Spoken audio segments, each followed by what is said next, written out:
I think as woodworkers, it's pretty easy to get distracted by the cool tools, the stuff that you use in your shop. Exactly, but there is an entirely different set of tools that you really need or should have at least with you when you go to the lumber yard and to bring that lumber back home. Right. So what we thought we'd do today is share a little bit about what we keep in our own vehicles and even in the shop truck for whenever we go out to the lumber yard or home center to pick up materials to start building projects. Exactly. You want to start with what we keep in our shop truck? Sure. Now, technically as editors, we're not supposed to know that this bucket exists because supposedly we lose things. Allegedly. Or don't put things back. But what Chris did is have one of these 5-gallon buckets with the twist-on lid, and inside of it they keep all kinds of special stuff for tying up lumber. Now, of course, the simplest things are, a few just elastic bungee cords. Exactly, and those are great for holding lightweight items down to a ladder rack or to the bed of the truck. Right. So having a couple of those is great. Yeah, but the main part of this case is having a bunch of, I don't know, what would you call them? Strap clamps? Yeah, or ratchet straps. Ratchet straps, things like that. Because then when you're dealing with a big pile of lumber or sheet goods or something like that, you can pull it across and be able to weight that down so it's not going to flop about in the truck. Exactly, and I even like to use a shorter version of these for bundling the lumber together itself. So you can kind of wrap it around, clamp it tight, and then maybe run one more strap over it to really hold it down to the bed, and it's not going to go anywhere. Yeah. What's really nice about the ratchet straps is that they come in a variety of sizes too. Like I would call this like the mid-size maybe, because they make some pretty big ones and then even smaller ones. Yep. Now, oddly enough, I know as fine woodworkers, we're not supposed to like IKEA, but IKEA has some really cool smaller ratchet straps that they sell for a pretty reasonable price. So you can have a handful of them and keep them in your truck. Yep. Then the final thing is it's always a good idea to have a length of rope just to be able to rope and a knife to be able to cut down some pieces and tie it all together. Yeah, because you never really know when you're going to the lumberyard what you're going to end up with, what you need to secure down. So having something that's versatile like a coil of rope is great to have. Yeah, and I think what's important, what you just said, is that you have it in your truck all the time or in your car for whatever you're doing. Because I know that there's been a bunch of times where it's just, hey, we're out, might as well, or you find a good deal on something. And if you don't have it with you, then it's like, great, I have it in my garage, but I don't have it with me. So it's not doing you any good. And another thing that's nice to have in that same kit is a set of gloves. Because especially if you're buying rough lumber, or if you're picking up lumber, off of Craigslist or you're buying it from somebody, it might be dusty, dirty, slivery. Having a pair of rubber gloves, they're great to have. So I would throw those in there as well. Right. And what I like about those is it feels like you don't have to grip as hard, especially if you end up having to haul quite a bit of material, or if you're dealing with like melamine where you get really sharp edges. I mean, you can slice yourself up pretty quick. Yeah, and those rubber gloves, they're fairly inexpensive. So if you go through a pair, not at the end of the world. So. All right, so what do you got in your bag? Well, my bag, this is the bag I keep in my truck. And really, I have a lot of the same things that we keep in the shop bucket. I have a length of rope, and of course, it's always untangled, perfectly ready to go. And I have a couple different lengths in here that I've cut, over the years that I've used. Cut a 4 or 5 foot section, use it to tie something down, then I'll just undo it, throw it back in the bag. So I can always sort through and grab what I need out of there. Right.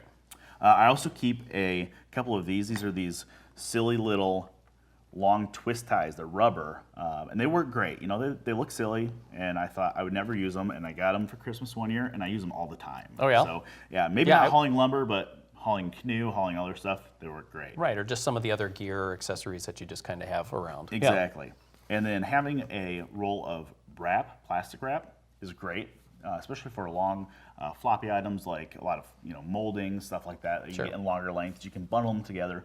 Not only does it make them easier to carry, it makes them easier to secure down as well. Right. I think that's the big thing, is because a lot of times you're thinking tying it down to the vehicle, but if you can tie that stuff together, I know I've gone to the home center and gotten long pressure-treated deck boards, and they're pretty wet and floppy, and they start bouncing around. But if you tie them together somehow, then it becomes a much more solid unit, and it's easier to move. Yeah. So in here I still have a little bit more rope, so just some 500-pound paracord. Great to have.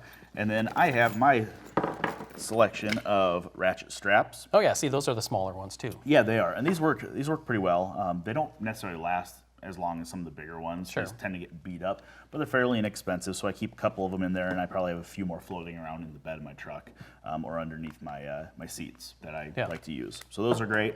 And then I have tape measure. Oh, that's a good idea. Yeah, because you always end up at the lumber yard wondering how long is this board, and there never seems to be a tape measure anywhere around. Or if you're at the home center, you have to walk over to the tape measure section and then borrow one for a few minutes. Yep. So I've done that. Yeah, I have one of those in there. And in conjunction, I also have a Sharpie. Okay. So if I am selecting out boards and I know, hey, this is a really nice one that I want to use in a certain area, I can mark the end of it. Oh, yeah. So then when I get through, or when I get home and start digging through the pile, I can easily find it. So I keep that in there. And then just some other random stuff. Small length of chain in there. I have different ball for the hitch on my truck. So if I ever switch trailer sizes. And then just kind of a general thing, I have a package of zip ties. Yeah, those are pretty handy because you just strap them on, and Exactly. especially in an emergency or short notice or something. Yeah, so they work great. Then there's just a couple of other items that we want to throw in there too that I think that are pretty handy to have if you have the room. And one is just an inexpensive packing blanket. You know, you can find these at U-Haul or some of the other shipping stores, or I mean, the home centers even have like that moving section with all the boxes. And They do, and I hate to suggest it, but Harbor Freight is a great place to buy these because they're inexpensive. I mean, I think $4 or $5 a piece, and you can load up on a bunch of them. Right, and I've used these for if I tie down something to the top of my minivan, or if you're transporting a finished project and you want to keep it protected. So that's a good idea too. Yeah, and that's one thing where I like to keep these, especially for moving finished pieces, because these ratchet straps, you know, they're fairly soft. They're nylon webbing, but they can get a little abrasive if they're a stretched over project. Right, you know, and it traveling just starts down the moving highway. back and forth. Exactly. So I like to protect them with that. Now the last thing is that when you're transporting long boards, you want to have, and they're extended out the back of your car or your truck, you want to mark that with a flag just as a courtesy to other drivers. And you've probably seen somebody try and tie something on there, or some of the, you know, the Menards around here has the little staple gun with the plastic, but I don't really want to staple a bunch of stuff to wood. So I found... And they're always at Staples. And they're always out of staples. Just finding a red cloth, we have just a couple of shop rags, and then having a C-clamp along to be able to clamp it in place. Exactly. And I mean, a C-clamp, I don't usually have a lot of use for a C-clamp in a shop, but I have a few of them, and this is a great way to use it because you can squeeze it down pretty tight. It's not going anywhere. Yep. And it doesn't take up much room. Exactly. And if it saves somebody from running into the lumber, sticking out of your vehicle, it's worth it. Right, yeah, it is. So there you have it. It doesn't take much, just a few accessories, but it's something that you want to keep in your vehicle all the time. And then when you're heading off to the lumber yard or you find a good deal, Craigslist or wherever, you're ready to go and bring it home safely.